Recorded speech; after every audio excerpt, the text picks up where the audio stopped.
लोग खड़े होकर गाएंगे। इंग्लिश गीत संख्या 334, हम सभी लोग खड़े होकर गाएंगे।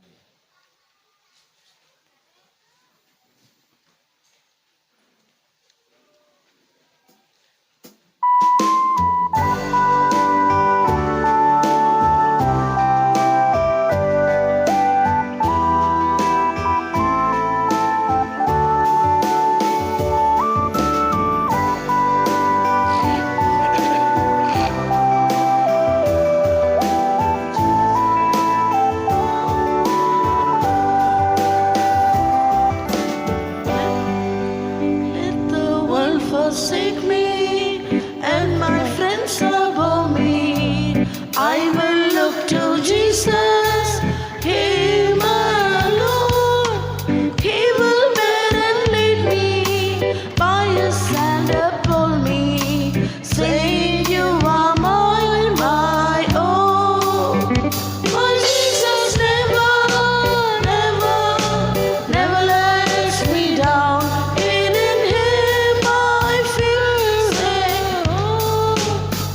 No matter people reject me, unjustly on me frown. For my Jesus I'll endure. Those I love may leave me, those I trusted fail me. I will trust in Jesus, Him alone. Comforter within me, strengthens and revives me, saying all your griefs I know. My Jesus never, never, never lets me down. I feel secure. No matter people reject me, unjustly on me frown. For my Jesus I endure. Trials hard may press me, none come near to help me. Suffer I for Jesus, though alone. He will never leave me, comfortless and lonely. Faithful He is ever my own. My Jesus never, never, never lets me down. In Him I feel secure. No matter people reject me, unjustly on me frown. For my Jesus I endure. By His love He forms me, in His blood He draws me. Him I kept before me, none I fear. Compassed I with mountains, but Jerusalem be. I shall rest and move in cheer. My Jesus never, never, never lets me down. In Him I no matter people reject me, unjustly on me frown. For my Jesus I love and endure. And I keep within me, every step will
கர்த்தருடைய பரிசுத்த நாமத்திற்கு மகிமை உண்டாகட்டும். परमेश्वर पवित्र नाम की महिमा हो.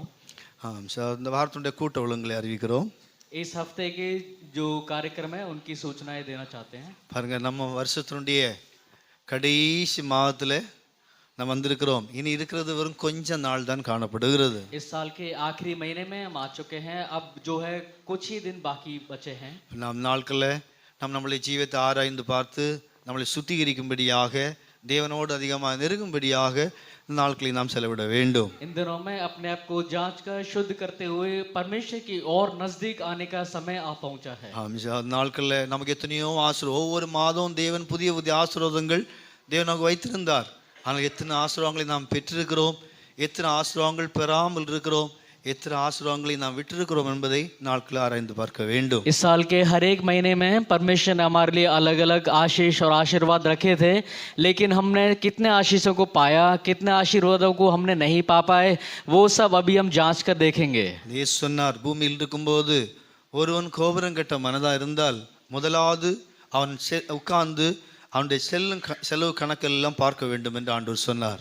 प्रभु यीशु मसीह संसार में रहते हुए कहा कि यदि कोई मनुष्य यदि अपने घर को बनाए तो सबसे पहले उसमें खर्च होने वाले खर्च को हिसाब किताब लगा ले. அதாவது அவன் கோபுரம் கட்ட, நீங்கள் லூக் சாப்டர் மெசேஜ் அல்ல, லூக் சாப்டர் 14 என்றால், அதாவது அவன் உட்கார்ந்து கணக்கு பார்க்க வேண்டும்.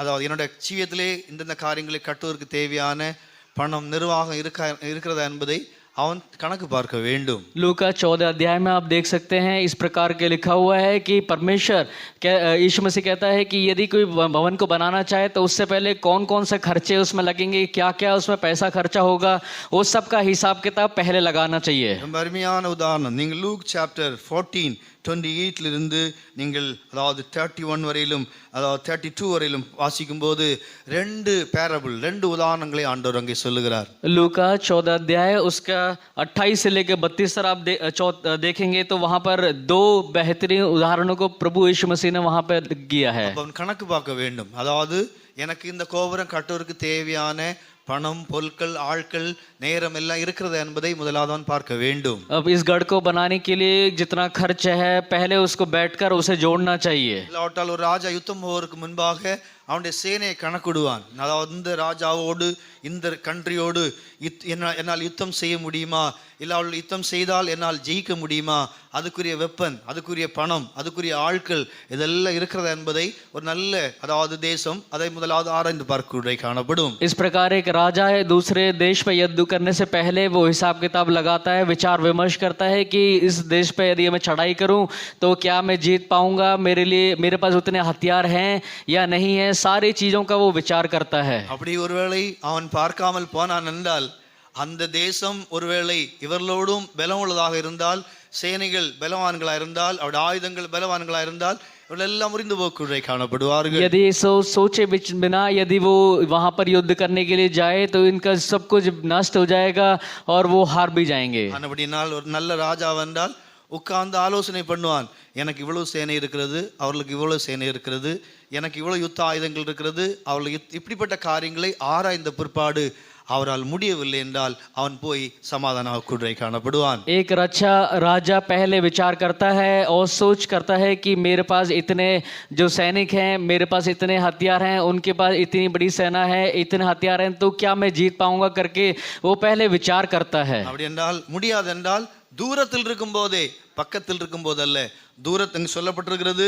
நீங்கள் 14:32 வாசிக்கும் போது அவன் கூடாது என்று கண்டால் தூரத்தில் இருக்கும் போதே, அதாவது அங்கே ஸ்தானாதிபதிகளை அனுப்பி அவனோடு கூட ஒப்புரவாகான். அப்படி என்றால் அவன் என்னால் எதுக்க முடியாது என்பதை அவன் அங்கே ஒத்துக்கொண்டு அங்கே அதாவது ஒப்புரவாவன் சொல்லப்பட்டிருக்கிறது. 32 वचन में जिस प्रकार हम पढ़ते हैं, वो पहले ही नहीं तो उसके दूर रहते ही वे दूतों को भेजकर मिलाप करना चाहेगा. அப்படி என்றால் இந்த நாட்கள் என்ன நாட்கள் என்றால், நாம் உட்கார்ந்து கணக்கு பார்க்க வேண்டிய நாட்கள்.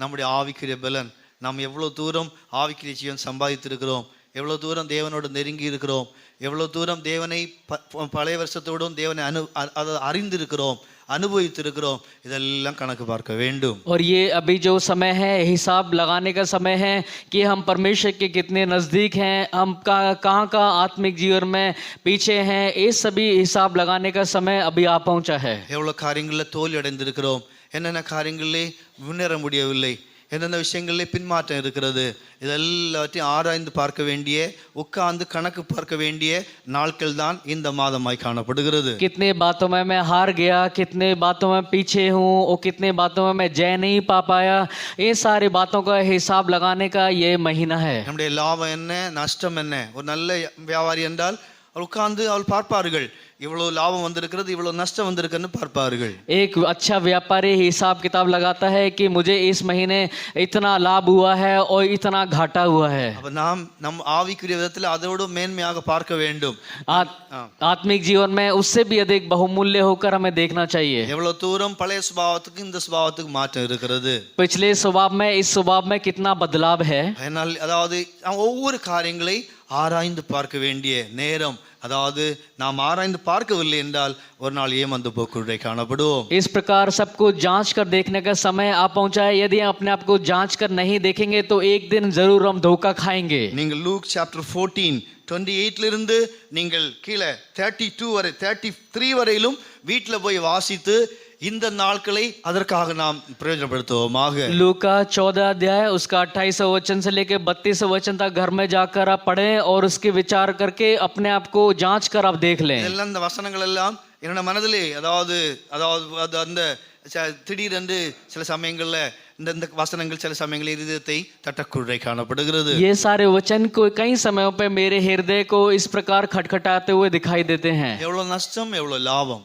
कितना नष्ट और कितना लाभ, எவ்வளவு தூரம் ஆண்டவரோடு நெருங்கி இருக்கிறேன், कितना दूर हम परमेश्वर के नजदीक हैं, எவ்வளவு தூரம் முன்னேறி இருக்கிறேன், हम कितना परमेश्वर के नजदीक और ऊपर आगे हैं, இல்லாவிட்டால் தேவனை விட்டு தூரம் போய் இருக்கிறேனா, नहीं तो क्या हम परमेश्वर से बहुत दूर चले गए हैं, முன்னாடி விடவும் தேவனை அதிகமாக அனுபவிக்க முடிகிறதா, क्या हम पहले से अधिक परमेश्वर को प्यार कर पाते हैं, தேவனை விளங்கிக் கொள்ள முடிகிறதா. மீன்ஸ் தேவன் என்றால் ஒரு ரகசியம், அது ஒரு மிஸ்ட்ரி, அவரால் சீக்கிரத்திலே நாம் விளங்கிக் கொள்ள முடியாது. இவ்வளவு வருஷம் ஆச்சு, யாராவது தேவனை யாராவது கண்ணால பார்க்க முடிகிறதா. परमेश्वर को एक रहस्य है, क्या हम उससे अधिक समझ पाते हैं, क्योंकि परमेश्वर को आंखों से देखने वाला कोई है क्या. தேவனை என்ன இப்ப நான் உட்கார்ந்து இருக்கிறேன், என் ஆண்டோட தான் என்னோட ஆண்டோட வந்து காதுல வந்து பேசுற சத்தம் உங்களால் கேட்க முடிகிறதா. क्या परमेश्वर आपके पास आकर आपके कान में बोलता हुआ इस प्रकार से कोई सुन पाया है क्या. யாரும் தைரியமா அப்படி சொல்லவே முடியாது. कोई भी धैर्य के साथ ऐसा नहीं बोल पाएगा. அதுக்கு ஒரு வே இருக்கிறது, அதை நாம் புரிந்து கொண்டால்தான் அதை தேவன் தான் என்று தேவனுடைய அந்த ரகசியத்தை தேவன் தம்முடைய ஆவியினாலே வசனம் மூலமாக தேவன் நமக்கு சொல்லி கொடுத்திருக்கிறார். அந்த வழியில் தான் நாம் பிடித்து போய் கொண்டிருக்கிறோம். उसका एक रास्ता है, परमेश्वर ने हमें वो रास्ता दिखाया है, उसको वचन को पकड़ते हुए हम आगे की ओर बढ़ते हैं. ஆண்டவருடைய வசனம் நமக்கு போதிக்கிறார். அப்ப அதிலே நம்ம எவ்வளவு வளர்ந்திருக்கிறோம், அந்த உணர்வு, தேவன் பேசுகிறது, தேவன் ஆலோசனை கொடுக்கிறது, இதை அறியக்கூடிய அறிவில் எவ்வளவு, இது ஒவ்வொரு காரியங்களையும் ஆராய்ந்து பார்க்க வேண்டும். वचन हमें बोध कराता है, वचन के जरिए ही परमेश्वर हमसे बात करता है, इस तरीके से समझ को परमेश्वर हमें देता है. பிரியமானவர்களே, அருமையான சமயங்கள் ஆனபடினால நாம் இந்த மாதம் முடிவதற்கு முன்பாக நாம் இழந்து போன ஆசீர்வாதங்களை நாம் பெற்றுக்கொள்ளும்படியாக யாக்கோபை போல பிரயாசப்படுவோமாக. महीना खत्म होने से पहले जो जो आपने आशीष नष्ट कर दिया है उनको दोबारा याकूब की तरह पा लेने का समय यही है. கர்த்தர் தாம் எல்லாருக்கும் உதவி செய்யணும். நமக்கு அதாவது ஒரு 15 days தான் இருக்கிறது. அந்த அருமையான சமயம், ஒரு புதிய வருஷத்துக்குள் பிரவேசிப்பதற்கு முன்பாக நம்மளை ஆராய்ந்து சரிப்படுத்தி தேவனோடு நெருங்கி அதாவது முன்னேறி செல்லும்படியாக எல்லாருக்கும் தேவன் உதவி செய்யும்படியாக கர்த்தரை ஸ்தோத்திரிப்போமாக. दूसरे साल में प्रवेश करने से पहले केवल हमारे पास 15 दिन है. इन 15 दिनों में परमेश्वर हम सभी को मदद करना चाहिए ताकि हम अपने आप को जांच कर और सबको अब सारी गर्मी घटियों को जांच कर देखने के लिए और अपने आत्मिक जीवन में आगे बढ़ने के लिए आइए हम सभी को मदद करने के लिए परमेश्वर तारीफ करेंगे. Hallelujah, hallelujah, hallelujah, hallelujah, hallelujah, hallelujah, hallelujah, hallelujah. ஏனென்றால் இந்த வருஷத்தினுடைய தொடக்கத்திலே ஆண்டவர் சபையினுடைய நிலவரம் என்ன என்று, அதாவது அது எப்படிப்பட்ட செடியா இருக்கிறது, இல்லாவற்றில் எப்படி அது பலன் கொடுக்கிறது என்பதை தேவன் காட்டக்கூட காணப்பட்டிருந்தார். इस साल के शुरुआत में ही परमेश्वर ने हमें बता दिया था कि किस प्रकार का पेड़ है, ये किस प्रकार का फल देगा. அது நல்ல அருமையான ரோஸ் செடிதான். ரோஸ் செடிதான், ஆனால் சரியான பூ இல்லாமல் இருக்கிறது. ये गुलाब का फूल तो है, पेड़ है, लेकिन उसमें फूल के बिना दिखाई देता है. உண்மையாக சொல்லுகிறேன். அப்ப அதாவது அதாவது திரும்பவும் அவன் சொன்னார், நீ திரும்பவும் அதிலே நீ அதாவது அதை பிடுங்கி அதை சரிப்படுத்தி நாட்டன்று.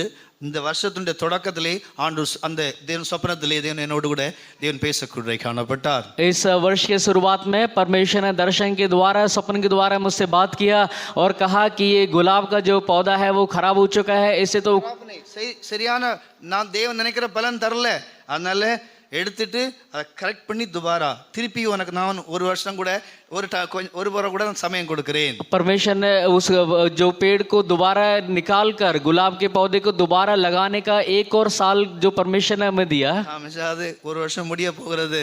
நான் நினைத்தேன் அதாவது திரும்பவும் அப்போ நினைத்தேன் அதாவது திரும்பவும் அதே அதே ரோஸை அதே சபையிலே வேலை செய்யும்படியாக ஆண்டவர் திரும்பவும் தேவன் தரக்குறை காணப்பட்டிருந்தார். और परमेश्वर उस गुलाब के ऊपर काम करने के लिए, उसको खोद कर लगाने के लिए परमेश्वर ने 1 और साल उसी गुलाब के ऊपर काम करने के लिए मुझे भी मौका दिया. அப்ப இனி 12 மாதம் ஆச்சு. இனி அடுத்தது அப்ப இனி அடுத்த ரிசல்ட் ஆண்டவருக்கு தெரியும். 12 महीने हो चुके हैं, अगला जो रिजल्ट है वो परमेश्वर को मालूम है. அப்படினால் எல்லா ரோஜா தேவனுடைய பார்வையில் நாம் யார் வெளியிருக்கிற ரோஜாக்கள், உண்மையாய ரோஜாக்களாய் புறாக்களாய் காணப்படுகிறோம். हम परमेश्वर के नजर में एक बहुमूल्य रोज के गुलाब के समान के हम हैं. நல்ல பாம் ட்ரீஸ்கள் காணப்படுகிறது. हम जो है जलपाई के वृक्ष की तरह हैं. மிஸ் பாம் ட்ரீஸ் खजूर के पेड़ के समान हैं. நீதிமான்கள் உள்ள சபை. हम जो है जो धर्मी लोग हैं, धर्मी लोग का सभा है. தர்மிலோக்கு உள்ள சபை, அதாவது நீதிமான்கள் உள்ள சபை. धर्मी लोगों का सभा है. புறாக்கள் கபடற்றோர்கள் ஜீவிக்கிற சபை. மீன்ஸ் அதாவது ஹிப்போக்ரசி, அதாவது कबूतर जो कपट के बिना है रहता है, वैसा सभा है. தேவனுடைய மனதை நான் சொல்லுகிறேன். ஆண்டவருடைய மனதிலே நம்மளை குறித்து நீதிமான்கள் என்று தேவன் வைத்திருக்கிறார். परमेश्वर अपने हृदय में हमें धर्मी होकर रखा है. கபடற்றோர்கள் என்று தேவன் வைத்திருக்கிறார். बिना कपट के रखा है. ரோஸ் என்று தேவன் வைத்திருக்கிறார். और गुलाब के समान परमेश्वर ने रखा है. நம்முடைய பாருங்க நோய்டா அப்படி என்றால் நாம் அதை கெடுத்து போடாதபடிக்கு தேவனுடைய மனதில் இருக்கிறது. ஆனபடினால் நாம் எல்லாரும் இன்னும் ஆண்டவருக்கு அதிக பலன் கொடுக்கும்படியாக தேவன் உதவி செய்வார். கை கத்தரி ஸ்தோத்திரிப்போமாக. गुलाब के फूल के समान परमेश्वर के हृदय में है, इसलिए परमेश्वर के लिए और भी अधिक फल लाने के लिए आइए हम सभी को परमेश्वर मदद करना चाहिए. तारीफ करेंगे. Hallelujah hallelujah hallelujah hallelujah hallelujah hallelujah hallelujah. Genesis chapter 41, அதாவது 50, 51, 52 அங்கே அழகான சத்தியம் சொல்லப்பட்டிருக்கிறது. பஞ்சகாலம் வருவதற்கு முன்பாக யோசேப்புக்கு 2 குமாரர்கள் எகிப்திலே பிறந்தார்கள். वो उत्पत्ति का अध्याय उसका 41वां अध्याय उसका 50, 51, 52 उसमें यूसुफ को एक बालक होकर दिया परमेश्वर ने. उसके बारे में पढ़ते हैं. पंचकाल வருவதற்கு முன்பாக आकाल आने के पहला मिस्र में யோசேப்பு के 2 पुत्र पैदा हो गया. अकाल के प्रथम वर्ष के आने से पहले यूसुफ के 2 पुत्र जो पैदा हो गया. ஆஸ்நாத் அவளை பெற்றாள் என்று வேதம் சொல்லுகிறது. आसला ने उसको पैदा किया कर हम पढ़ते हैं. ஆஸ்நாத் அதாவது போத்திபாருடைய மகளாகிய ஆஸ்நாத் அவரை பிறக்குள்ளே காணப்பட்டார். आसनाथ जो पोतीबोर की जो बेटी थी उनके द्वारा वो 2 बच्चे जन्मे. பிரியமானவர்களே, பஞ்சகாலம் வருவதற்கு முன்பாக, உபத்திரவ காலத்திற்கு முன்பாக 2 விலையேறப்பட்ட கூட்டம் இந்த பூமியிலே சபையிலே உண்டாக்குள்ளே காணப்படும். अकाल के आने से पहले, उपद्रव काल के आने से पहले इस भूमि में 2 तरह के झुंड दिखाई देंगे. இந்த இடத்திலே யோசேப்பு என்று சொல்கிறது கர்த்தராகிய இயேசு கிறிஸ்துவை மையப்படுத்தி சொல்லப்பட்டிருக்கிறது. और यूसुफ को प्रभु यीशु मसीह को महिमा देते हुए दिखाया गया है. மையம் மீன்ஸ் மையமா இல்ல, இயேசுவை யோசேப்பை மீன்ஸ் அது மையம் சொல்றது, तो उनकी तुलना करके बताया गया है. யோசேப் என்றால் கர்த்தராகிய இயேசு கிறிஸ்துவுக்கும் துல்லியமாய் காணப்படுகிறது. यूसुफ को प्रभु यीशु मसीह की तुलना करते हुए दिखाया गया है.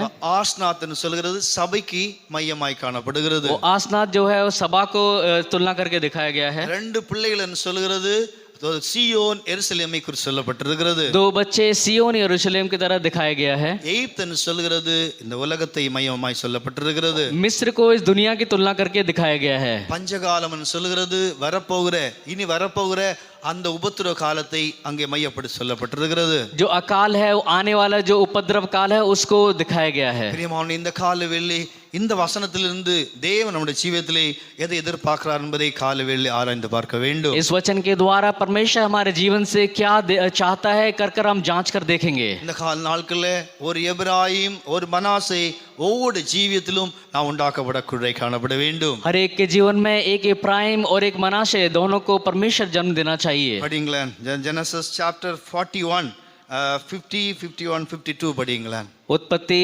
41वां अध्याय है, उसका 50 51 52 वचन पढ़ेंगे. अकाल के प्रथम वर्ष के आने से पहले यूसुफ के 2 पुत्र ओन के याजक पोतीपेरा की बेटी आसनत से जन्मे. यूसुफ ने अपने जेठे का नाम यह कह के मनश्शे रखा कि परमेश्वर ने मुझसे मेरा सारा क्लेश और मेरे पिता का सारा घराना भुला दिया है. दूसरे का नाम उसने यह कहकर एप्रेम रखा कि मुझे दुख भोगने के देश में परमेश्वर ने फलवंत किया है.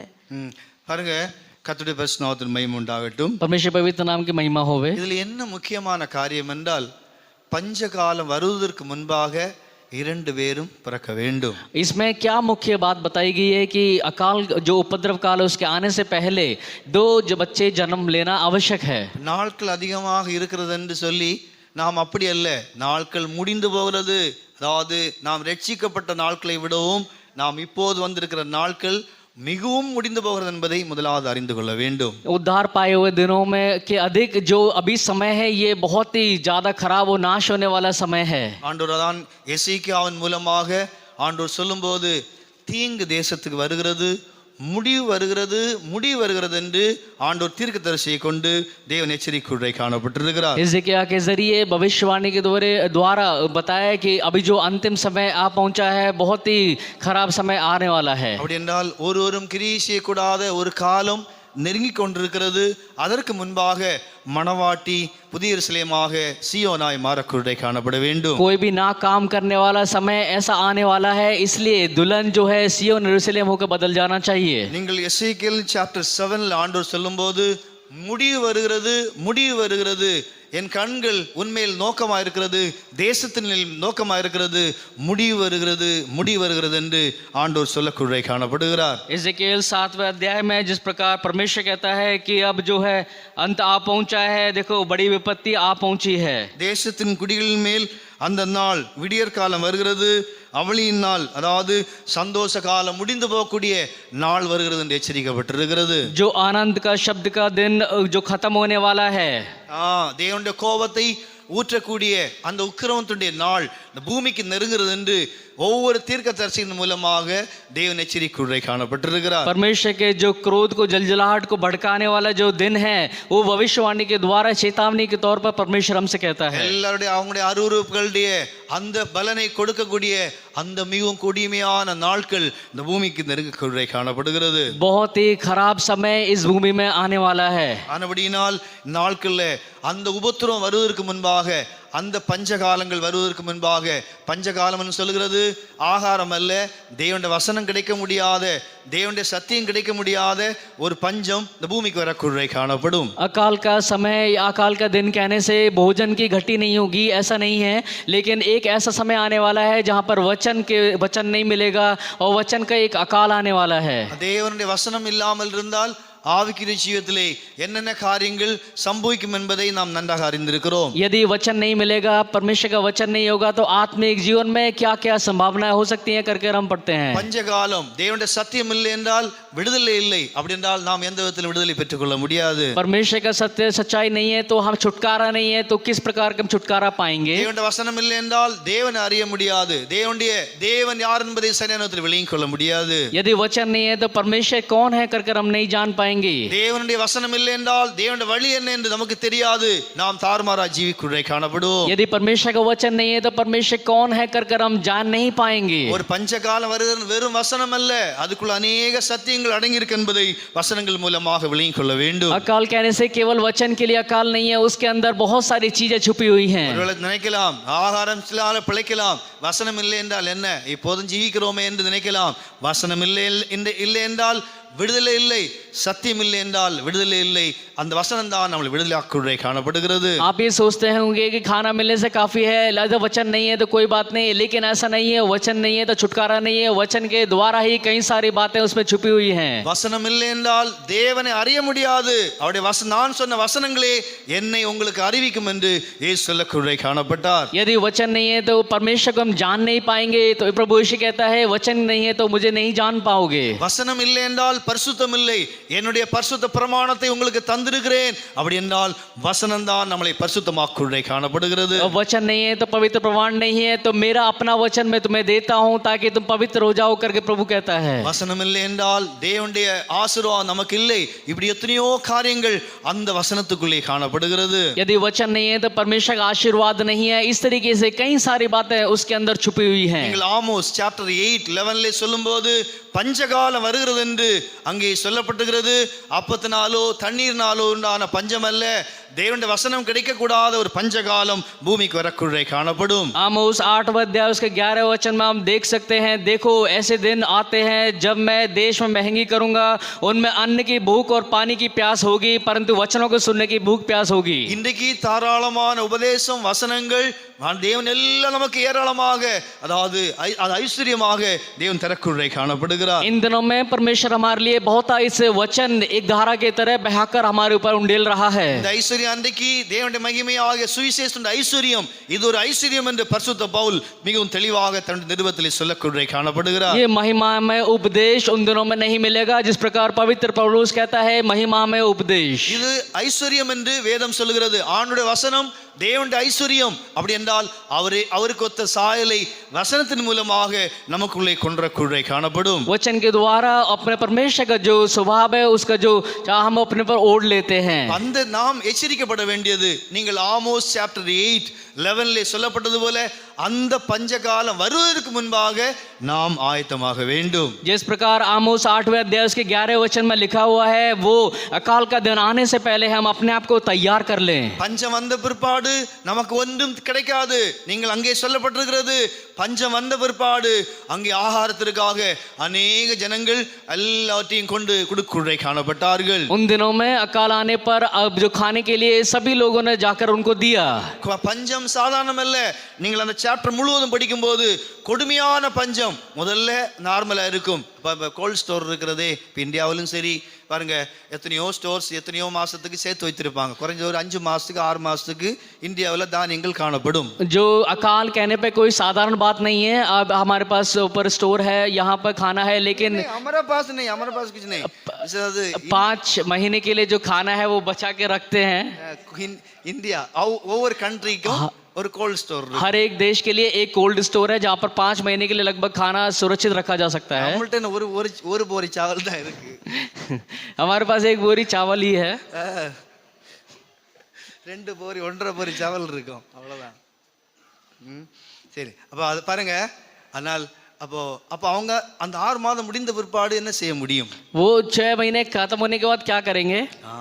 அது அப்போ கொடிய பஞ்சம் வரும்போது எல்லாம் முடிந்து போன பிறப்பு ஏன்னா மழை இருக்காது, வெயில், அதாவது ஒண்ணுமே செய்ய முடியாது. எப்படி நம்ம லாக்டவுன் இருந்ததோ அதே போல தேவனுடைய அந்த ஒவ்வொரு காலங்கள் இருக்கிறது, அதுல யாரும் கிரியே செய்ய முடியாது. अकाल में जो है बारिश नहीं होगा, कोई उपजाऊ कुछ नहीं होगा. तो उस समय जैसे कि हमारे लॉकडाउन में हुआ था वैसे ही நான் இருக்கிற சமயம் சுருக்கிற மணிலாம் சத்தியத்தை சொல்லுகிறேன். அப்படி என்றால் நாம் எப்ராயிம் மனாசே நம்முடைய ஜீவியத்தில் உண்டாக்கப்பட வேண்டும். इफ्राइम और मनासे को हमारे जीवन में हम उत्पन्न करना चाहिए. இரண்டு அழகான அனுபவத்தை நமக்கு போதிக்குள்ளே காணப்படுகிறது. बहुत ही सुंदर 2 अनुभव के बारे में हमको बोध कराता है. எப்ராயிம் என்றால் அதாவது பெருகிறது என்று வேதம் சொல்லுகிறது. इफ्राइम बोलने पर बढ़ने वाला है. அதாவது மனாசே என்றால் எல்லாவற்றையும் மறக்கிறது. और मनासे बोलने पर सब कुछ भूलने वाला. அப்ப நம்ம முதல்ல என்ன செய்ய வேண்டும்? நம்ம அதாவது தேவையில்லாத எல்லா அனுபவங்களையும் மறந்து விட வேண்டும். सबसे पहले जो भी जरूरत नहीं है सारी बातों को हमें पहले भूलना चाहिए. மனாசே அதாவது முதல்ல நம்முடைய ஜீவியத்திலே எது மனாசே எப்ராயிமும் இந்த 2 அனுபவம், இதுல இன்னும் ஒரு அடுத்த அனுபவம் இருக்கிறது, அது நம்முடைய ஜீவியத்திலே அது உண்டாக்கப்பட வேண்டும். जो मनासे इब्राहिम उनमें भी और भी अनुभव है, उन सभी को अपने अंदर उत्पन्न करना चाहिए. முதலாவது எப்ராயிம் அதாவது மனாசே அதாவது மூத்தவன். நீங்கள் பிலிப்பியன்ல சொல்லும்போது பின்னானவைகள் எல்லாத்தையும் மறந்து விடுவோமாக. मनासे जो बड़ा है तो उसमें जैसे फिलिपियों में लिखा है पहले की सारी बातें वो भूलना है. அதாவது யோசேப்பு சொல்லும்போது அதாவது என் தேவன் எல்லாத்தையும் மறக்க பண்ணார் என்று மனாசே என்று பெயர் வைக்குறை காணப்படுகிறார். मेरा परमेश्वर सब कुछ भूल गया करके मेरा नाम मनासे रखा. நாட்கள்ல நாம் எத்தனையோ பேர் மறக்காமல் இருக்கிறபடியினால் தான் நம்மளால் முன்னேற முடியவில்லை. इन दिनों में कई लोग सही बातों को भूल नहीं पाते, इसलिए आगे नहीं बढ़ पाते. நாம் திரும்பவும் விட்ட காரியங்களை நாம் திரும்பவும் செய்யக்குறை காணப்படுகிறோம். छोड़े हुए बातों को दोबारा हम करते हैं. நான் நேற்றுக்கு நைட் இந்த பிள்ளைகளுக்கு நான் சொன்னேன், நான் ஒரு தரிசனத்தை சொன்னேன் பாருங்க. அதாவது பின்மாற்றத்துடைய ஆவி எவ்வளவு பயங்கரமா இருக்கிறது என்று நான் அந்த பிள்ளைகளுக்கு சொல்லக்குறை காணப்பட்டிருந்தேன். पिछले दिनों में पिछली रात मैंने अब बच्चों से बताया कि जो पीछे हटने की आत्मा इन दिनों में कितना अधिक काम कर रहा है. இதெல்லாம் கொஞ்சம் இருந்தது. அதாவது நேற்றுக்கு நான் உண்மையா சொல்கிறேன், தரிசனத்தில் பார்க்கும்போது ஒன்று ரெண்டு அல்ல, இதே தரிசனத்தை ஒரு சிஸ்டர் கூட பார்த்து எங்கிட்ட சொன்னார்கள். நான் யார்கிட்ட சொல்லவில்லை, அவள் என்று சொன்னார்கள், பிரதர் நான் இந்த காரியத்தை பார்த்தேன் என்று சொன்னார்கள். जैसे मैंने किसी को इस बात के बारे में नहीं बताया कि पीछे हटने की आत्मा बहुत ज्यादा काम कर रही है, इसके बारे में एक बहन ने भी दर्शन देखा, वो दर्शन को उन्होंने मुझे बताया. நான் யாருக்கும் சொல்லல, நான் என் மனசுலயே வைத்திருந்தேன். ஆண்டவரே நிலவரம் இப்படி இருக்கிறதேன்னு சொல்லி அதாவது என் மனதிலே வைத்திருந்தேன். मैंने अपना दर्शन किसी को नहीं बताया, मैंने अपने मन में ही रखा. அந்த சிஸ்டர் அதே தரிசனத்தை ஒரு சிஸ்டர் பார்த்தார்கள். लेकिन वही दर्शन को एक बहन ने भी देखा. அப்படி என்றால் இன்னொரு சகோதரன் அதாவது நேற்றுக்கு இன்னொரு தரிசனம் பார்த்தீங்கிறது சொன்னான். அப்ப ரெண்டு பார்க்கும்போது அவனுடைய வித்தியாசம் அதாவது அவனுடைய அனுபவம் வித்தியாசமா இருந்தது. एक और भाई ने वही जो दर्शन देखा, इस प्रकार से जो देखने पर ये अनुभव कितना भयंकर है. எல்லாம் மறக்க வேண்டும், இல்லாவிட்டால் நாம் விட்டதை திரும்பவும் செய்யக்குறை காணப்படுவோம். सब कुछ हमें भूलना चाहिए, नहीं तो हम फिर से जो छोड़ दिया दोबारा हम करेंगे. நாயின் அனுபவம் நம்முடைய ஜீவிதத்தில் திரும்பவும் நம்முடைய வாழ்க்கையிலே வராதபடிக்கு எச்சரிக்கையாய் காணப்பட வேண்டும். कुत्ते का जो अनुभव है हमारे जीवन में नहीं आना चाहिए, ऐसे हम संभालना चाहिए. பரிசுத்த பேதுரு சொல்லும்போது அதாவது கக்கினதை திரும்பவும் தின்னுகிறது என்று அங்கே சொல்லக்குறை காணப்படுகிறார். पवित्र पौलुस इस प्रकार कहता है कि कुत्ता जो उल्टी करता है उसको दोबारा खा लेता है. அதெல்லாம் திரும்பவும் மறந்தவைகள் எல்லாம் திரும்பி நினைவுபடுத்தி நாம் புசிக்க வேண்டிய அவசியம் இல்லை. जो हो चुका है उसके बारे में आप दोबारा याद करके दोबारा उसको खाने की आवश्यकता नहीं है. விட்டு முடிந்து போன சுபாவங்களை திரும்பவும் நாம் நம்முடைய ஜீவிதத்திலே கொண்டு வர வேண்டிய அவசியம் இல்லை. जो आपने स्वभाव पहले छोड़ दिए उनको दोबारा से वापस लाने की आवश्यकता नहीं है. விட்டு போன உலக பிரகாரமான அதாவது அந்த இன்பங்களை திரும்பவும் நம்முடைய ஜீவிதத்தில் அனுபவிக்க வேண்டிய அவசியம் இல்லை. जो आपने प्रेम, जो दुनिया का प्रेम आपने छोड़ दिया, उसको वापस से अपने जीवन में लाने की कोई जरूरत नहीं है. பின்னானவைகளை மறப்போமாக. इन सारे पिछली बातों को भूलने चाहिए.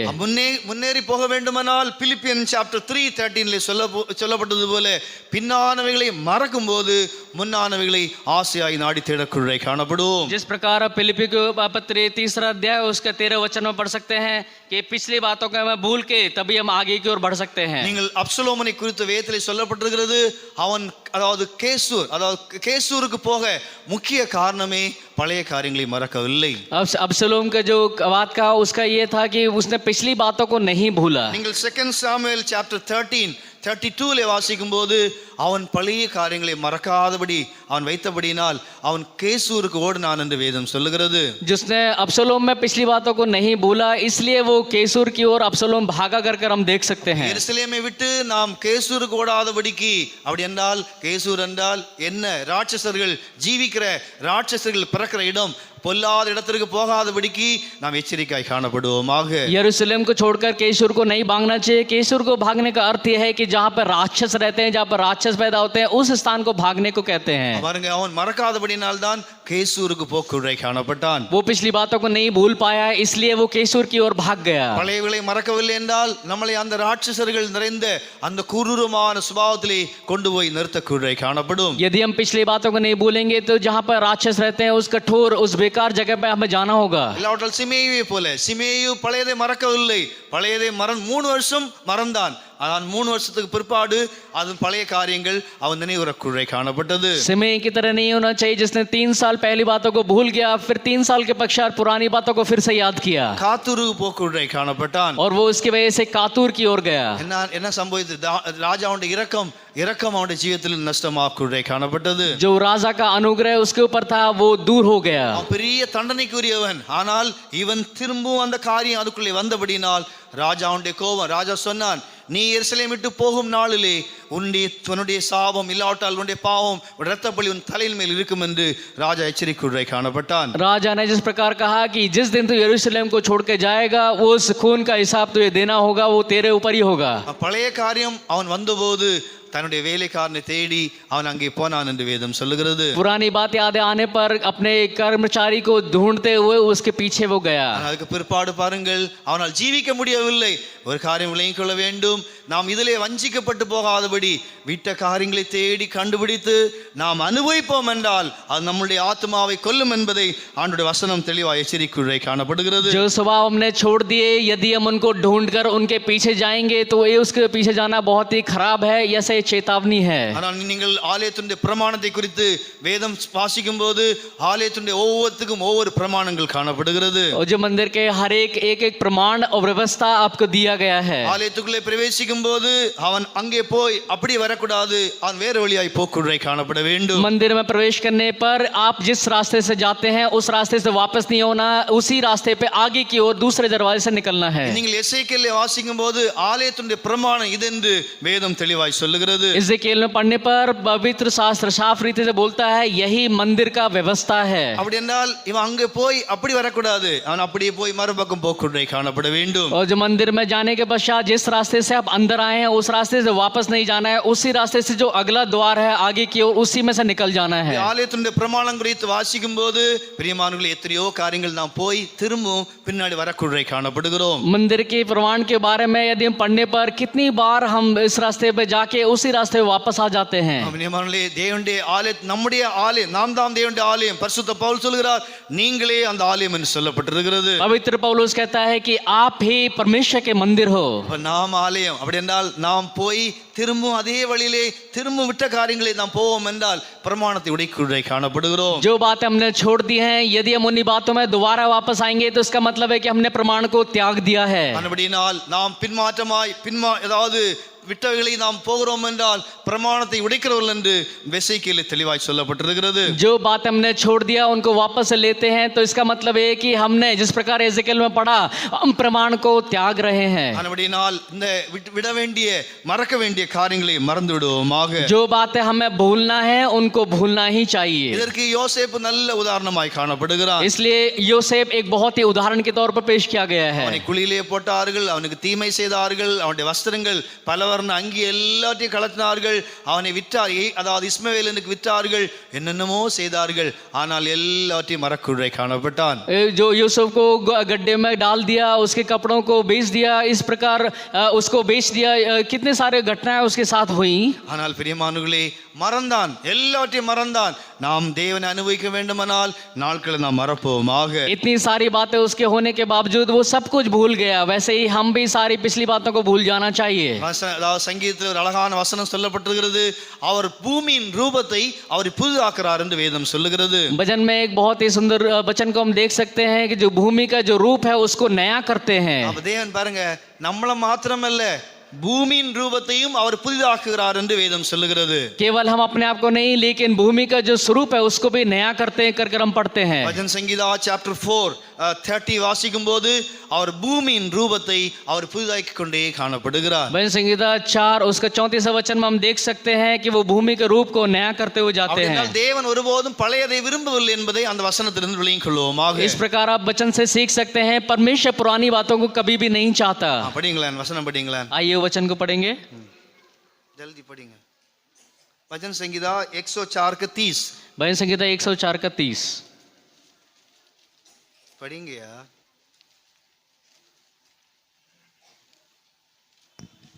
फिर तू अपनी ओर से सांस भेजता है और वे सिरजे जाते हैं और तू धरती को नया कर देता है। பாருங்க, பழையது வந்து தேவனுக்கு பிரியமில்லை. நாம் இருக்கிற பூமியை அவர் புதிதாக்குகிறார். வசனம் பொய் அல்ல. அவர் தம்முடைய ஆவியினாலே और अर्थात भूमि रूपத்தை புதிதாக்குகிறார் என்று வேதம் சொல்லுகிறது. पुरानी बातें परमेश्वर को नहीं चाहिए। देखिए वचन में जिस प्रकार लिखा हुआ है कि वो हमारे द्वारा भूमि को नया करता है। நம்முடைய ஜீவியத்துல பிரியமானவர்களே நாம் ஒரே வார்த்தையில சொல்கிறேன், மறக்க வேண்டிய காரியங்களை மறந்து விடுவோமாக. तो एक ही बात है, जो भूलने वाली बातें हैं उनको भूल जाना ही चाहिए. இரண்டாவது எபிராயிம் பெருக வேண்டிய காரியங்கள் இருக்கிறது. दूसरा इब्राहिम, उसमें बढ़ने वाली बातें हैं. கல்வாரி அன்பிலே பெருகுவோமாக. कलवारी के प्रेम में बढ़ना चाहिए. தேவனுடைய வல்லமையிலே பெருகுவோமாக. परमेश्वर के प्रेम में बढ़ना चाहिए. தேவனை அறிகிற அறிவிலே பெருகுவோமாக. परमेश्वर को समझने वाले समझ में बढ़ना चाहिए. விசுவாசத்திலே பெருகுவோமாக. विश्वास में अभी बढ़ना चाहिए. நம்பிக்கையிலே பரிசுத்தாவின் மூலமாக அந்த நம்பிக்கை, நான் ஒரு நாள் எடுத்துக்கொள்ளப்படுவேன், நான் ஒரு நாள் அவரோடு சேருவேன், நான் ஒரு நாள் அவரை பார்ப்பேன், அந்த நம்பிக்கையிலே பெருகுவோமாக. एक दिन मैं परमेश्वर के साथ मिल जाऊंगा, उसके साथ रहूंगा करके उस आशा में पवित्र आत्मा के द्वारा हम बढ़ना चाहिए. நல்ல சுபாவங்களிலே பெருகுவோமாக. अच्छे स्वभाव में बढ़ना चाहिए. அதாவது ரோம சபையை போல, அதாவது கீழ்ப்படிதலிலே பெருகுவோமாக. और रोमियो सभा की तरह एक आज्ञा मानने वाले उस सभा में बढ़ना चाहिए. ஒவ்வொரு சபையிலும் ஒவ்வொரு தன்மை இருக்கிறது. அதே போல ஒவ்வொரு ஆவிக்குரிய அனுபவங்களே எபிராயிம் பெருகுதல் என்று, ரெட்டிப்பான கனி பெருகுதல் என்று வேதம் சொல்லுகிறது. और इब्राहिम में जिस प्रकार इब्राहिम की तरह बढ़ना चाहिए, दुगना उससे बढ़ना चाहिए कर हम देखते हैं. நாம் பெருகும்படியாக பிரயாசப்படுவோமாக. हम दुगना होने के लिए हम प्रयास करना चाहिए. அதுக்கு என்ன செய்ய வேண்டும்? उसके लिए हमें क्या करना है? இதுக்கு நான் வளரும்படியாக நான் என்ன செய்ய வேண்டும்? ऐसा और अधिक बढ़ने के लिए मुझे क्या करना चाहिए? இன்னும் தேவ வல்லமை தேவை என்றால் தேவனுடைய வல்லமை அனுபவிப்போமாக. यदि परमेश्वर की सामर्थ्य की आवश्यकता है तो परमेश्वर की सामर्थ्य में आप बढ़ जाइए. தேவனிடத்தில் கேட்போம். அவர் நம்முடைய தேவன், நமக்காக ஜீவிக்கிற தேவனாய் காணப்படுகிறார். वो हमारा परमेश्वर, हमारे लिए जीवन बिताने वाला महान परमेश्वर है. ஆண்டவரோடு பேசுவோமாக. ஆண்டவரோடு பேசுவோம். நம்முடைய தகப்பன் நமக்காக ஜீவனை தந்திருக்கிறார் என்றால் அவரோடு பேசுவோமாக. परमेश्वर हमारा पिता है, उसने हमारे लिए अपना जीवन बलिदान किया है, तो उससे आप पूछकर मांग लीजिए. நம்முடைய வார்த்தை அவரிடத்தில் சொல்லுவோமாக. अपने बोझों को परमेश्वर को सौंप दीजिए. நாம் எவ்வளவு தூரம் ஆண்டவரோடு பேசுகிறோமோ அவ்வளவு தூரம் நமக்குள்ளே இதெல்லாம் பெருகுறை காணப்படும். कितना ज्यादा हम परमेश्वर से बात करते हैं, उतने ज्यादा ये सारी बातें हमारे अंदर बढ़ती जाएंगी. நான் என்னுடைய ஜீவிதத்தில் எப்போதும் சில சமயங்கள்ல அதாவது அந்த யெகோவா நிசி என்கிற அந்த மோசேயுடைய கை உயர்த்தப்பட்ட அனுபவம் என் மனதிலே அடிக்கடி வரக்கூடிய காணப்படும். मेरे जीवन में कई बार मूसा जिस प्रकार अपने हाथों को ऊपर उठाया, यहोवा निसी बोलते हुए, वो बात मेरे जीवन में आता है. கை கீழே போகும்போது அதாவது அமலேக்கியர்கள் அவளை மேற்கொள்ளக்கூடிய காணப்பட்டார்கள். जिस प्रकार उसके हाथ ऊपर उठने पर जो अमेरिका जो जय पाया, நாம் கீழே போகாதபடிக்கு நம்முடைய ஆவிக்குரிய அனுபவங்கள் மேலே போகும்போதுதான் அதாவது அமலேக்கியருடைய வல்லமைகள், மாம்சத்துடைய வல்லமைகள் விழுந்து போகக்கூடிய காணப்படும். हमारा जो आत्मा है उस पे नीचे की ओर नहीं, लेकिन हम ऊपर की ओर जाने पर अमेरिका की जो आत्मा है उसके ऊपर हम जय पाएंगे. யெகோவா நிசி என்றால் தேவன் அந்த ஜெயம் நம்முடைய ஜீவிதத்தில் உண்டாக வேண்டும் என்றால் இந்த அமலேக்கியருடைய வல்லமைகள் விழுந்து போகும்படியாக நம்முடைய கை தேவனுக்கு நேராக, அதாவது தேவனுடைய பலத்துக்கு நேராக நாம் உயர்த்தப்படுவோமாக.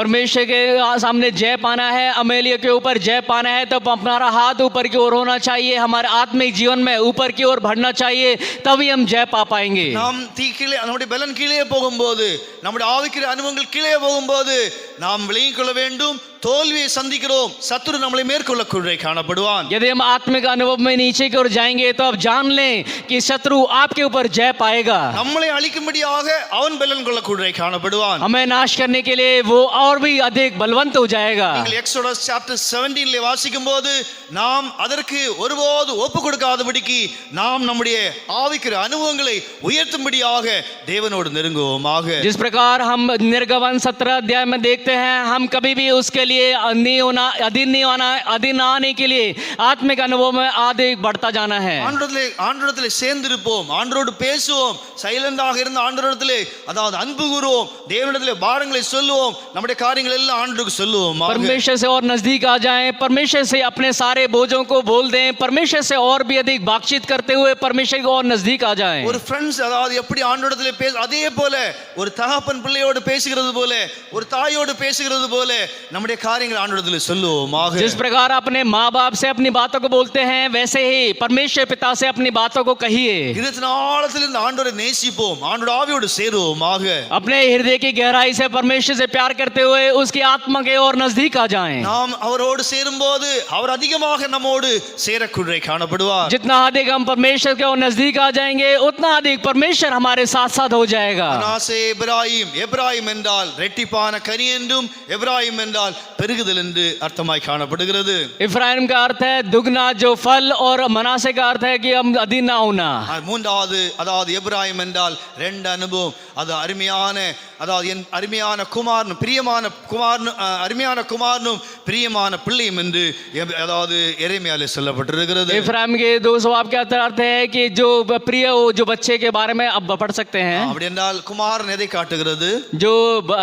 जो कुमार है वो क्या दिखाता है? நீங்கள் அதாவது எரேமியாவிலே வாசிக்கும்போது எரேமியா சாப்டர் 31:20 வாசிக்கும்போது எபிராயிம் என்றால் அருமையான குமாரன், எபிராயிம் என்றால் எனக்கு பிரியமான பிள்ளை என்று வேதம் சொல்லுகிறது. यिर्मयाह 31वां अध्याय उसके 21वां वचन हम देख सकते हैं.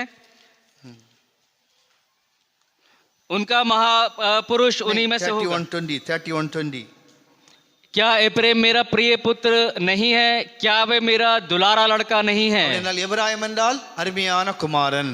इसलिए एप्रेम का मतलब है कि जो मेरा जो प्रिय पुत्र. அப்படி குமாரன் என்றால் எதை காட்டுகிறது? प्रिय पुत्र क्या दर्शाता है? நீங்கள் ஹீப்ரு சாப்டர் அதாவது 7:8 வாசிக்கும்போது அதாவது குமார் என்றால் கீழ்ப்படிதலை காட்டுகிறது. और इब्रानियों 7वां अध्याय उसके 8वें वचन में जो प्रिय पुत्र मतलब अधीन मानने वाला, आज्ञा मानने वाला. ஹீப்ரு சாப்டர் 5:8 வாசிக்கும்போது குமாரன் என்றால் கீழ்ப்படிதலை காட்டுகிறது. इब्रानी 5वां अध्याय उसके 8वें वचन में कुमार यानी प्रिय पुत्र मतलब जो अधीन मानता है, आज्ञा मानने वाला. நான் இந்த கீழ்ப்படிதலை இதை படித்துக் கொண்டிருக்கும் போது நாகமானுடைய அந்த கதை அதாவது அந்த சம்பவம் மனதிலே வரக்குள்ளே காணப்பட்டது. वचन पढ़ते समय नामान का जो स्वभाव है मेरे मन में आया. ஏன் நாம் குழந்தையை போல மாற முடியவில்லை?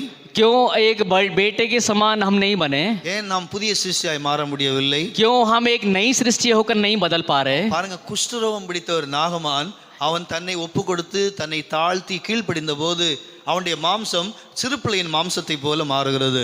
कुछ रोग पकड़ा हुआ नामान जब उसने अपने आप को हलीम करते हुए परमेश्वर को सौंप दिया तो एक छोटे बच्चे के समान उसका शरीर हो गया. விளங்கிக் கொள்ள வேண்டும், அந்த ஒரு கீழ்ப்படிதல் நம்முடைய ஜீவியத்தை மிகவும் புதுமையாக தூய்மையாக நம்மளை ஒரு புதிய சிருஷ்டியாக அது மாற்றக்கூடே காணப்படும். जो हम आज्ञा मानते हैं तो हमारा परमेश्वर हमको एक नई सृष्टि होकर, एक पवित्र होकर हमें बदल देता है. 2 Kings chapter 5:14 வாசிக்கும் போது அவன் கீழ்ப்படிந்தான், ஆனபடியினால் சின்ன குழந்தையின் மாம்சத்தை போல அவனுக்கு அவனுடைய மாம்சம் ஆக்குடே காணப்பட்டது. दूसरा राजा 5वें अध्याय के 14 वचन हम देख सकते हैं कि उसने आज्ञा माना, इसकी वजह से उसका जो शरीर है एक छोटे बच्चे के समान बदल गया. கீழ்ப்படிதல் இருக்கிற ஆசீர்வாதம் தெரியும், நான் சொல்ல வேண்டிய அவசியம் இல்லை, அதை முடித்துக் கொள்கிறேன்.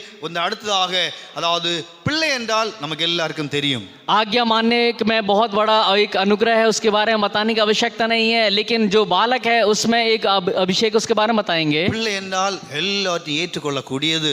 एक बालक बोलने पर उससे कुछ भी बोलो वो पूरा मान लेता है. எத்தனை சத்தியத்தை ஏற்றுக்கொள்ளக்கூடிய காணப்படுகிறோம். हम कितना सत्य को अपने अंदर अंगीकार कर पा रहे हैं. நீங்கள் இயேசு சொல்லும்போது மேத்யூ சாப்டர் 18 வாசிக்கும் போது பிள்ளை போல ஏற்றுக்கொள்ளுதல், அப்படி என்றால் பிள்ளை என்றால் எல்லாவற்றையும் விசுவாசிக்கிறது, எல்லாவற்றையும் ஏற்றுக்கொள்கிறது. मत्ती 18वें अध्याय में इस प्रकार हम पढ़ते हैं कि एक बच्चा बोलने पर उसको कुछ ही बोलो वो मान लेता है. 18 வாசிக்கும் பிரியமானவர்களே, அந்த ராஜ்யத்துக்கு போக வேண்டுமானால் நாம் ஒரு எபிராயமாக பிள்ளையாக மாறக்கூடே காணப்பட வேண்டும். यदि परमेश्वर के राज्य में जाना है तो एफ्राइम होकर एक बालक के समान में बदल जाना होगा. இந்த வசனத்தை அப்படியே பிள்ளையை போல ஏற்றுக்கொள்வோமாக. इस वचन को पूरा एक बालक के समान तू ग्रहण कर. பிள்ளை என்றால் தூய்மையை காட்டுகிறது. एक बालक को बोलने पर पवित्र दिखाता है. பிள்ளை என்றால் அதாவது அடுத்ததாக மூன்றாவது பிள்ளை என்றால் டியூட்டரானமியிலே சொல்லப்பட்டது போல நன்மை தீமை அறியாத அந்த சுபாவத்தை வெளிப்படுத்துகிறது. तीसरा जिस प्रकार व्यवस्था विवरण में पढ़ते हैं कि बालक बोलने पर उसको कोई अच्छाई बुराई के बारे में ज्ञान नहीं होता. ஆண்டவர் தான் சொன்னார், அதாவது ஆகானானுக்குள்ளே அதாவது நன்மை தீமை அறியாத உங்களுடைய பிள்ளைகள் அதுக்குள்ளே பிரவேசிப்பார்கள். और उसके आहारान के कहा कि जैसे कि अच्छाई बुराई को जाने बिना तुम्हारे बच्चे उसमें प्रवेश करेंगे. பிள்ளை என்று சொல்கிறது அது நன்மை தீமை அறியாத பிள்ளை. அதாவது தாவீது சொன்னது போல பால் முறைந்த குழந்தையை போல அதாவது நான் என்னை மாற்றிக் கொள்கிறேன் சொல்லுகிறான். एक दूध पीने वाले बच्चे को समान में अपने आप को बदल देता हूं कर दाऊद कहता है. பிரியமானவர்களே, நாம் மாற வேண்டுமானால் இந்த அனுபவத்தை கடந்து வருவோமாக. हम बदलना है तो इस अनुभव में हमको आना होगा. நாட்கள் நெருங்குகிறது, நாட்கள் நாம் அதிகம் கடந்து போய் கொண்டிருக்கிறோம். எப்ராயிம் மனாசே நான் உண்டாக்குவோமாக. अंतिम दिन बहुत नजदीक है, आइए अपने अंदर इब्राहिम और मनासे को उत्पन्न करें. மேகவே மத்திய ஆயத்திலே ஒரு நாள் சத்தம் கேட்கும். நீங்கள் வஜன சங்கீதா சாப்டர் 50 சொல்லப்பட்டது போல, அதாவது பலிகளினாலே உடன்படிக்கை பண்ண பரிசுத்த ஆண்களை இடத்திலே கூட்டுங்கள் என்று ஆண்டவர் சொல்லக்குள்ளே காணப்படுவார். और जिस प्रकार मध्यकाश में आवाज सुनने पर ए प्रिय लोगों को अपने मध्यकाश में इकट्ठा करूंगा करके जिस प्रकार परमेश्वर कहता है. இங்க இருக்கிற எல்லாரையும் நான் முடித்துக் கொள்கிறேன். அதாவது இங்க இருக்கிற எல்லாரையும் ஆண்டவர் பேர் வைத்து அழைக்குள்ளே காணப்படுவார். यहाँ पर जितने भी हैं उनको परमेश्वर नाम लेकर बुलाएगा. அன்றைக்கு கேட்கும், ஐயோ அதாவது என் பிள்ளைன்னு மாத்திரமல்ல, என் பேர் வைத்து அழைப்பார். தேவன் பேர் வைத்து அழைக்குள்ளே காணப்படுவார். एक केवल मेरे बेटे करके नहीं, परमेश्वर ने जो आपको नाम दिया उस नाम से परमेश्वर आपको पुकारेगा. ஒருவேளை தேவன் பேர் மாற்றி இருப்பார் என்றால் அதே பேர் வைத்து அழைக்குள்ளே காணப்படுவார். यदि परमेश्वर ने हो सकता आपका नाम बदल दिया होगा तो उस दूसरे नाम से परमेश्वर आपको बुलाएगा. 2003 ஆண்டவர் என்னோடு பேசும்போது என் பேரை, என்னுடைய தாய் தகப்பன் வைத்த பேரை வைத்து அழைக்குள்ளே காணப்பட்டார். और 2003 में परमेश्वर ने जब से मुझे बुलाया, बाप माँ बाप ने जो नाम रखा उसी नाम से परमेश्वर ने मुझे बुलाया. ஆனால் 2005 ஆண்டவர் அவர் எனக்கு ஒரு தேவன் பேர் வைக்குள்ளே காணப்பட்டார். लेकिन 2005 में परमेश्वर मेरे को एक नाम दिया அந்த பேர் வைத்து தான் தேவன் அவரிடத்திலே போகும்போது அழைக்குள்ளே காணப்படுவார். और उसी नाम से परमेश्वर मुझे आगे आगे बुलाएगा. ஆகவே நாம் எல்லாரும் அவருடைய அந்த சத்தம் கேட்கும்படியாக நம்முடைய அவயங்களை ஆயத்தப்படுத்துவோமாக. हर एक लोग उसकी आवाज सुनने के लिए अपने अंगों को हम पवित्र कर लें. இதோ நான் சீக்கிரம் வருகிறேன் என்று வசனம் சொல்லுகிறது. देखो मैं शीघ्र आने वाला हूं करके वचन कहता है. தக்கவாறு பலனை நான் அவனுக்கு கொடுப்பேன் என்று வேதம் சொல்லுகிறது. और उसके जो आवश्यकता के अनुसार बल मैं उसको दूंगा. அவரோடு சேருவோமாக. आइए हम उसके और नजदीक आ जाएं. அவருக்குள்ளே முற்றிலுமாய் மறைந்து கொள்வோமாக. आइए परमेश्वर के अंदर पूरा पूरा ढक जाएं. ஆகவே அவரை போல மாறும்படி பிரயாசப்படுவோமாக. आइए हम परमेश्वर की तरह तब्दील होने के लिए अपने आप को प्रयास करें. நன்மைகளின் தரக்குள்ளே காணப்படுவார். सारी भलाई को परमेश्वर आपको देगा. தேவை சந்திக்குள்ளே காணப்படுவார். नित्यता में आपको बुलाएगा. தேவமே नहीं, आपके தேவை தேவன் சந்திப்பார். सारी जो जरूरत है वो आपको पूरा करेगा. பூமிக்கு தேவை தேவன் தரக்குள்ளே காணப்படுவார். सारी भूमि की जो आवश्यकता है परमेश्वर आपको देगा. ஆவிக்குரிய தேவை ஆவிக்குரிய காரியங்களுக்காக முக்கியத்துவம் கொடுப்பாயாக. आत्मिक बातों के लिए मुख्यता दें. தேவனுடைய ராஜ்யத்தின் நீதியின் தேடுவோம் என்றால் மீதெல்லாவற்றையும் தேவன் தானமாய் தரக்குள்ளே காணப்படுவார். परमेश्वर अपने राज्य और नीति को देगा करके पर उसके बाद सारी बातों को परमेश्वर तुम्हें देगा करके कहता है. கர்த்தர் நம்மை ஆசீர்வதிப்பாராக. परमेश्वर हमें आशीष करने दे. पीछे की बातों को सब भूलकर आगे की बातों पे खोज मेरे का. पीछे की बातों को सब भूलकर आगे की बातों को खोज मेरे का. निशान की ओर आगे ही बढ़े और कोई ना हम दौड़े. निशान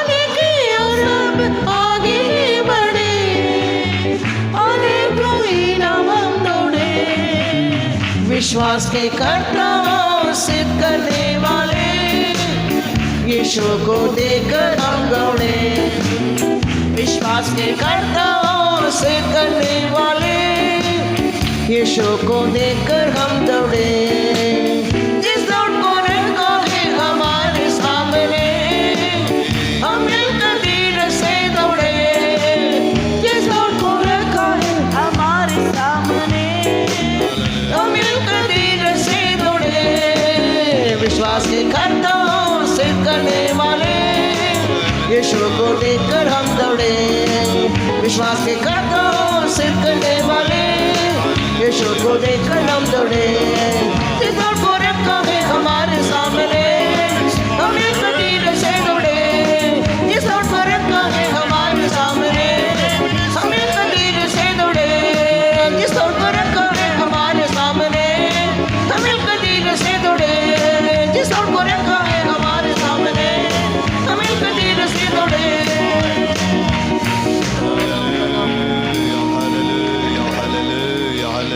तारीफ करेंगे. Praise the Lord, praise the Lord. सारे आदर मान महिमा परमेश्वर देते हुए तारीफ करेंगे. Praise the Lord, praise the Lord. पिता पुत्र पवित्र आत्मा के लिए तारीफ करेंगे. Praise the Lord, praise the Lord, praise the Lord. आसमानी बाप हम शुक्र और तारीफ करते हैं खुदावन. ये बहुत दिन के सुबह के वक्त तेरे चरणों पर हम समूह को इकट्ठा किया खुदावन. दूर सच्चाई से तेरी इबादत करने के लिए हमें मदद किया. इस साल के शुरू से लेकर खुदावन जो अंतिम दिनों में हमें पहुंचाया खुदावंद की ये सारे भलाइयों को याद करते हुए आराधना करने के लिए प्रभु तूने सहायता किया। जब से हम आए मेरी आत्मा हमारे साथ बर्ताव करते रहा, हमें आशीष दिया, आत्मा में मगन होने के लिए प्रभु सहायता किया। वचन के द्वारा खुदा अपने लोगों के साथ बातचीत किया, सुने वचन के मुताबिक जीवन व्यतीत करने के लिए सहायता कर। जैसे गुलाम मिस्री में और अकाल आने के पहले यूसुफ को जैसे 2 बेटे जन्म हुए खुदावंद प्रभु, इस सुबह के वक्त उसके द्वारा तो हमारे साथ बातचीत किया। उस वचन के अनुसार हम अपने जीवन को सौंपते हैं खुदावंद। हम पीछे की सारी बातों को भूलने के लिए, हमारे जीवन में जो कुछ भी बातें हुई है सब खुदावंद पीछे मोड़ कर देखे बिना सब भूल जाकर खुदावंद तेरे कलवरी के प्रेम से खुदावंद प्रभु तेरे वचन के द्वारा खुदावंद आगे बढ़ने के लिए, आत्मा में आगे बढ़ने के लिए प्रभु हमें सहायता कर खुदावंद। प्रभु जी ऐसे हमारे जीवन के अंदर एक मनाशे, एक प्रेम हमारे जीवन के अंदर पैदा होने दे। ओ खुदावंद जो कि परमेश्वर के लिए एक प्रिय पुत्र होकर, दुलारा बेटा होकर दिखाई दिया। इन दिनों में खुदावंद अंतिम दिनों में हम भी अपने जीवन को जांचते हुए, परखते हुए, अपने जीवन को पवित्र करते हुए परमेश्वर के लिए प्रिय पुत्र बनने के लिए, दुलारा बेटा बनने के लिए, है मेरे पुत्र करके बुलाने के योग्य स्थान में हम पाए जाने के लिए हर एक को सहायता कर खुदावंद। ये वचन हमारे जीवन के अंदर, हमारे आत्मिक जीवन के लिए खुदावंद लाभदायक होने दे खुदावंद। केवल वचन सुनने वाले नहीं बल्कि अमल में लाने के लिए प्रभु हमें सहायता करने के लिए हम प्रार्थना करते हैं खुदावंद। सिय्योन यरूशलेम को तैयार करके हमारे यीशु बहुत जल्दी आने वाला है खुदावंद। इसलिए इस प्रभु इस संबरी संसार के अंदर हम रहते हुए हर बातों को भूल कर आत्मिक जीवन में आगे बढ़कर प्रभु से मिलने के लिए हमें योग्य बना दे। रुझान सुंदर हाथों में अर्पण करते हैं, यीशु के नाम से मांगते हैं, आमीन। तारीफ करेंगे। Praise the Lord, praise the Lord, praise the Lord, praise the Lord, praise the Lord. प्रभु यीशु मसीह का नगर, परमेश्वर का प्रेम, पवित्र आत्मा सौफायदा सबके साथ होते रहे। लेलुया, लेलुया, लेलुया।